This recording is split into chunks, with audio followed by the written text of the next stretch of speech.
जय माता दी। स्वागत है आपका हमारे यूट्यूब चैनल में।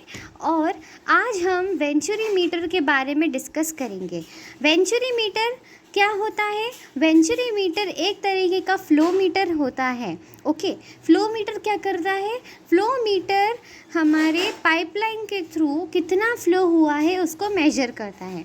फ्लो क्या होता है? फ्लो मतलब कि कितना क्वांटिटी ऑफ फ्लूइड आपकी पाइपलाइन के थ्रू ट्रांसमिट हुआ है। तो वेंचुरी मीटर की मदद से आप क्या करते हैं, आप फ्लो को कैलकुलेट करते हैं कि पाइपलाइन के थ्रू कितना अमाउंट ऑफ लिक्विड या गैस या फ्लूइड पास हुआ है। सो वेंचुरी मीटर एक तरह का differential pressure type flow meter है। इसका मतलब कि वेंचुरी मीटर की मदद से आप डिफरेंशियल प्रेशर को कैलकुलेट करते हैं और डिफरेंशियल प्रेशर से आप डायरेक्टली फ्लो का मेजर कर सकते हैं। ओके, इसके पहले हमने ऑरिफिस मीटर के बारे में बात करी थी। ऑरिफिस मीटर भी एक डिफरेंशियल प्रेशर टाइप का ही फ्लो मीटर है। तो वेंचुरी मीटर और ऑरिफिस मीटर में क्या डिफरेंस है कि ऑरिफिस मीटर में कुछ प्रॉब्लम्स आ रही थी। क्या प्रॉब्लम्स आ रही थी कि जैसे यहाँ पे हमने पढ़ा था कि प्रेशर का ड्रॉप होता है जब ऑरिफिस प्लेट के थ्रू फ्लूइड पास होता है। तो प्रेशर तो ड्रॉप हुआ, लेकिन ऑरिफिस मीटर के बाद पहुंचने के बाद जब फ्लूइड आगे भी जब ट्रैवल करता है तो वो प्रेशर जो शुरू में था वो रिकवर नहीं हो पाता है और प्रेशर 40% कम हो जाता है। मतलब प्रेशर की रिकवरी नहीं हो पाती है, मतलब परमानेंट प्रेशर ड्रॉप होता है ऑरिफिस मीटर में। तो ये तो प्रॉब्लम हो गई। ऑरिफिस मीटर लगाने के बाद तो हमारा आगे का जो मतलब ऑरिफिस मीटर से मेजर तो कर लिया, लेकिन फिर मेजर करने के बाद हमारा यहाँ पे आगे पाइपलाइन में तो वापस सेम प्रेशर होना चाहिए जो पहले था। तो ये नहीं हुआ और परमानेंट प्रेशर ड्रॉप हो गया। 40% लेस प्रेशर हमको आगे मिला। तो इसका सल्यूशन था वेंचुरी मीटर। वेंचुरी मीटर में क्या हुआ कि हमने ऑरिफिस मीटर की जो रेस्ट्रिक्शन की डिज़ाइन थी उसको और इम्प्रूव किया, और रेस्ट्रिक्शन डिज़ाइन को इम्प्रूव करने पे हमने वेंचुरी मीटर और फ्लो नोजल्स बनाए। फ्लो नोजल हम नेक्स्ट लेक्चर में देखेंगे। ओके, सो ऑरिफिस प्लेट में परमानेंट प्रेशर ड्रॉप था, मतलब प्रेशर ड्रॉप जो हुआ वो रिकवर नहीं हुआ, पार्शियल रिकवरी हुई, 40% ड्रॉप मिला हमें। इसको ओवरकम करने के लिए हमने रेस्ट्रिक्शन के डिज़ाइन को इम्प्रूव किया और वेंचुरी मीटर और फ्लो नोजल बना। ओके, तो हम देखते हैं कि क्या डिज़ाइन में इम्प्रूवमेंट हुआ, कैसा डिज़ाइन है वेंचुरी मीटर का। तो ये कंस्ट्रक्शन है। कंस्ट्रक्शन में आप देख सकते हैं कि ये शुरू में मतलब वेंचुरी मीटर के 3 पार्ट्स होते हैं: कन्वर्जिंग कोन, थ्रोट एरिया और डाइवर्जिंग कोन। कन्वर्जिंग कोन, कन्वर्ज करना मतलब कि बड़े एरिया से कम एरिया में जाना, मतलब एरिया डिक्रीज होना। तो देखिए यहाँ पे ये पहला क्या है, कन्वर्जिंग कोन। ओके, एरिया डिक्रीज हुआ। सेकंड आता है थ्रोट एरिया। थ्रोट एरिया मतलब कि ये पूरे वेंचुरी मीटर का सबसे स्मॉलेस्ट एरिया वाला पोर्शन है, उसको हम बोलते हैं थ्रोट एरिया। फिर नेक्स्ट थर्ड पोर्शन हमारा डाइवर्जिंग कोन। डाइवर्जिंग कोन मतलब कि वापस से एरिया इंक्रीज़ करना, जो पहले था वही हमने बाद में बनाया। तो ये होता है डाइवर्जिंग कोन। और फिर ये क्या है, ये दोनों क्या है, ये दोनों है cylindrical section. Entry of venturi है और ये एग्जिट ऑफ वेंचुरी है। चूँकि हमको वेंचुरी मीटर को पाइपलाइन में फ़िट करना है, तो पाइपलाइन में फ़िट करने के लिए हम ये जो एंट्री है वेंचुरी मीटर का वो सिलेंड्रिकल बनाते हैं, ताकि जो हमारा पूरा वेंचुरी मीटर है वो हमारा पाइप में अच्छी तरीके से फिट हो जाए। तो यहाँ पे ये लिखा है entry of venturi, shape cylindrical होता है। क्यों होता है? ताकि to match the size of the pipe, this enables venturi to fit the pipe. Next जो सेक्शन होता है वो कन्वर्जिंग कोन होता है। ओके, कन्वर्जिंग कोन क्या होता है, इसका एक एंगल रहता है कि इस एंगल पर ये मतलब मुड़ा हुआ रहता है। तो क्या है इसका angle, 19 to 29 minutes. Area is decreasing. अब देखिए हमने इसको कन्वर्ज को किया, तो वो हमने पिछले वीडियो में देखा था ऑरिफिस मीटर में कि एरिया करने से प्रेशर का ड्रॉप कैसे होता है, क्योंकि एक्चुअल में हमको प्रेशर डिफरेंस कैलकुलेट करना है। प्रेशर डिफरेंस से हम ऑटोमेटिकली पीएलसी जो है प्रेशर डिफरेंस लेता है और फ्लो को कैलकुलेट करता है। ना हमको प्रेशर डिफरेंस चाहिए।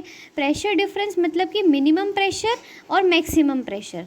तो क्या करते हैं, कन्वर्जिंग कोन में क्या होता है कि एरिया डिक्रीज़ होता है और एरिया डिक्रीज़ होने से प्रेशर भी डिक्रीज़ होता है। ये कैसे होता है मैं आपको समझाती हूँ। यहाँ पे देखिए, यहाँ पे कन्वर्जिंग कोन है, मतलब कि एरिया क्या हुआ है, डिक्रीज़ हुआ है। तो एरिया डिक्रीज़ होने से, जब एरिया डिक्रीज़ होता है तो हमारा वेलोसिटी जो फ्लूइड का होता है वो इंक्रीज़ हो जाता है। कैसे होता है मैं आपको समझाती हूँ। जैसे डेली लाइफ में हम जैसे गार्डनिंग करते हैं या पौधों को पानी देते हैं तो पाइप में से पानी निकलता है, और अगर उसकी पानी की स्पीड बहुत ही स्लो रहती है, वेलोसिटी कम रहती है, या हमको ज़्यादा दूर तक पानी को ट्रांसमिट करना होता है, तो हम क्या करते हैं, पाइप को थोड़ा सा क्या करते हैं, दबा देते हैं। पाइप को दबाने से क्या होता है कि जो पानी की वेलोसिटी है वो बढ़ जाती है। तो इस तरीके से आपको पता चल गया कि एरिया कम होने से वेलोसिटी इंक्रीज, मतलब स्पीड बढ़ जाती है पानी की। ओके, अब हमने बर्नौलीज़ थ्योरम तो पढ़ी होगी। बर्नौलीज़ इक्वेशन, बर्नौलीज़ थ्योरम ये कहती है कि जब आपकी वेलोसिटी होती है वो इन्वर्सली प्रोपोर्शनल है प्रेशर का। मतलब कि यदि आपकी वेलोसिटी इंक्रीज़ हुई तो आपका प्रेशर क्या हो जाएगा, डिक्रीज़ हो जाएगा। ओके, तो पता चल गया आपको कि कैसे एरिया और प्रेशर रिलेटेड है। एरिया बढ़ा, कम हुआ तो वेलोसिटी बढ़ गई, मतलब कि ये इन्वर्सली प्रोपोर्शनल टू एरिया है। मतलब कि एरिया बढ़ा तो वेलोसिटी कम हुई, और वेलोसिटी कम हुई तो प्रेशर बढ़ा। इस तरीके से ये सारे जो पैरामीटर्स है ये एक दूसरे से रिलेटेड है। तो आपको पता चल गया कि जैसे कन्वर्ज होता है, कन्वर्ज होने से क्या हुआ, एरिया डिक्रीज हुआ, मतलब वेलोसिटी इंक्रीज हुई। वेलोसिटी, बर्नौली इक्वेशन क्या कहते हैं, वेलोसिटी इंक्रीज हुई मतलब प्रेशर डिक्रीज हुआ। मतलब कि यहाँ पे आपका प्रेशर क्या हुआ, डिक्रीज हुआ।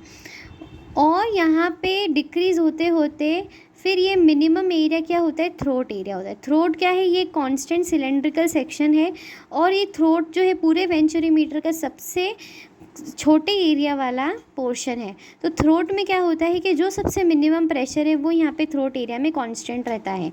कांस्टेंट रहता है मतलब यहाँ पे सबसे मिनिमम प्रेशर रहता है। ओके, फिर बाद में डाइवर्जिंग सेक्शन में आपको दिख रहा है कि एरिया इंक्रीज़ हो रहा है। एरिया इंक्रीज़ हो रहा है, एरिया इंक्रीज़ होने का मतलब है कि वेलोसिटी डिक्रीज़ हुई। वेलोसिटी डिक्रीज़ हुई मतलब प्रेशर इंक्रीज़ हुआ। तो यहाँ पे वापस से आपका प्रेशर इंक्रीज़ हो जाता है, और यहाँ पे आपका आगे आके रिकवर हो जाता है।